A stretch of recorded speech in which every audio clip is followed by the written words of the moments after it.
Thanks, Tyler, and thank you for tuning in to the Amherst Weekly Report.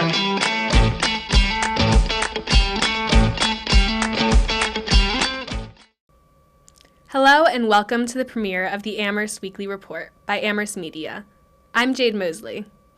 Officially founded by residents in June 2021, the Amherst African Heritage Reparation Assembly, or AHRA, has been active with administering their reparation policies for Black residents of Amherst in a direct effort to acknowledge and amend the town's long history of anti-Black racism.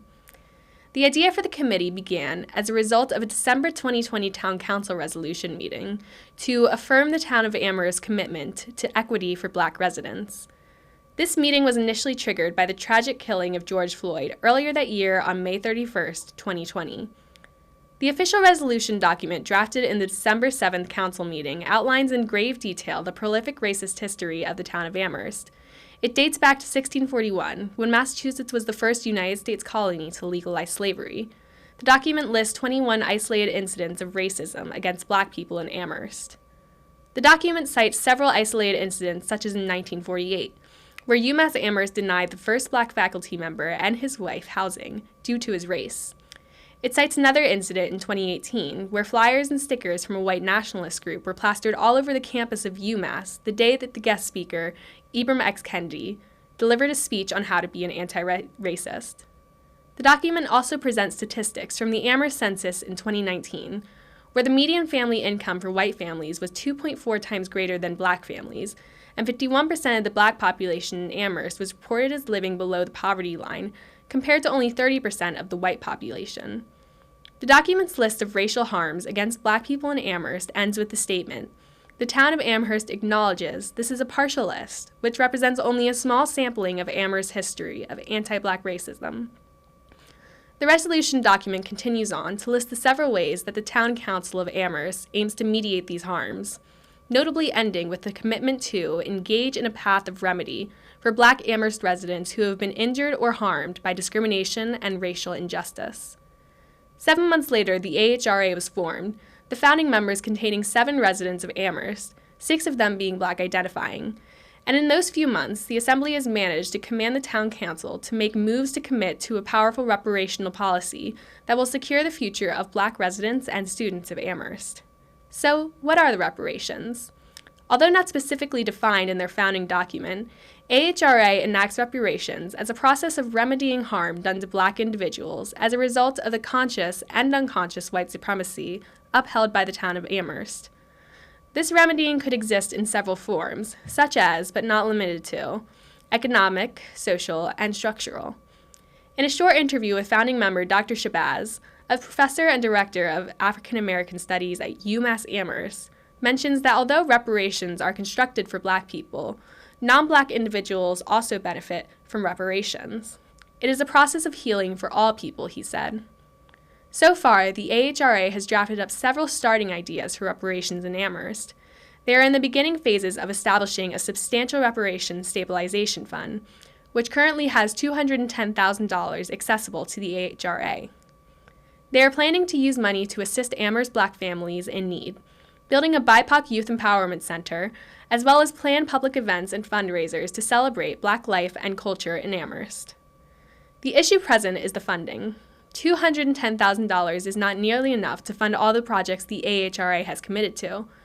The entire principle behind reparations for Black communities is that slavery and other vehicles of systemic racism, segregation, mass incarceration, and voter suppression have created trillion-dollar industries that this country and others are still profiting from, and therefore that money is owed back to Black communities tenfold. However, because Amherst is preparing for huge developmental investments right now, like the building of the new elementary school and the Jones Library expansion, several members of the town's financial committee have expressed worries of fiscal strain in allocating 100% of the town's 3% tax on cannabis to the AHRA's Reparations Stabilization Fund. The AHRA's reasoning behind requesting that the 3% cannabis tax be totally allocated to the Reparations Fund is that since the distribution of cannabis products became legalized in Massachusetts in 2016, Black Americans have continued to be incarcerated and prosecuted for nonviolent drug offenses. Therefore, according to the signed resolution document that promises to aid Black communities in whatever way possible, the town of Amherst owes it to its Black residents. In a memo and meeting between the AHRA and Financial Committee on June 7th of this year, several members of AHRA responded to these worries. Chairmember Michelle Miller stating that the estimated $150,000 yearly in cannabis taxes would be unlikely to make or break the town's financial challenges. Director Dr. Shabazz added on, stating that in the circumstance of the town coming upon hard times financially, the reparations fund could be used to support the most vulnerable members of the Amherst community, Black families. So far, the town council has committed $2 million over 10 years to the AHRA, but currently has put no official action forth except for the initial $210,000. When asked about the future of the AHRA in regards to Black youth, Dr. Shabazz commented, "I hope that it impacts them in providing a big ear to empathetically listen to their experiences, that we can reflect that to the council and suggest ways that the town can show up for Black youth and make this town more livable." The adjusted time for report and reevaluation for the African Heritage Reparations Assembly is set to be 2 years after their founding in June 2023. If you would like to learn more, or you are a Black identifying resident of Amherst, check out their page on engageamherst.org. And now to Tyler with sports. Thanks, Jade. Fall semester is finally in swing, bringing about new beginnings for all, including UMass football, who start their season at 1-2 with freshly returning head coach Don Brown at the helm. While their first 2 games resulted in the same crushing defeats that we've been used to since the Walt Bell era, with 55-10 and 42-10 losses against Toledo and Tulane respectively, the Minutemen captured their first victory since last October against the Stony Brook Seawolves on Saturday in a home opener highlighted by stifling defensive play. Not only was this accomplishment notable for being the first time UMass football has held an opponent to 3 points or under since 2008, during Don Brown's last tenure in the maroon and white, but also for being the first flicker of hope in years, as within only 3 games, Browns managed to already win half as many games as Walt Bell. Brown, colloquially known as Dr. Blitz, is a defensive specialist, and his presence was especially felt following a game-sealing interception by Jordan Mahoney, which was returned all the way for 94 yards and a score. The Amherst College Mammoths weren't so fortunate in their home opener, though, as they fell 17-6 to the Middlebury College Panthers.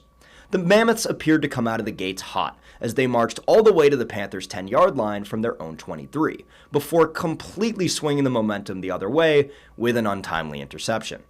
This missed opportunity would come back to bite them, as the first half would end completely scoreless before Middlebury poured on 17 second-half points, rendering even an impressive 75-yard touchdown reception by Carson Oceanhurt ultimately fruitless. Oceanhurt would overall be the standout performer on the day, nabbing 7 receptions for 112 yards and a score. UMass men's soccer stands at 5-0-3 following back-to-back draws against VCU and UMass Lowell.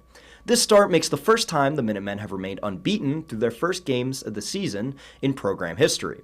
Their most recent match against the Riverhawks was a back-and-forth affair that saw immediate rebuttals from both squads following each score, with Matt Fordham, Ryan Levay, and Andrew Ortiz each scoring to end the game in a 3-3 tie. UMass women's soccer, unfortunately, has not fared nearly as well this season, standing at 2-4-4. Their most recent game against Davidson, however, left at least some budding hope as they captured a 3-1 victory following 2 goals from the Minutewomen's highest scoring player, Lauren Bonavita.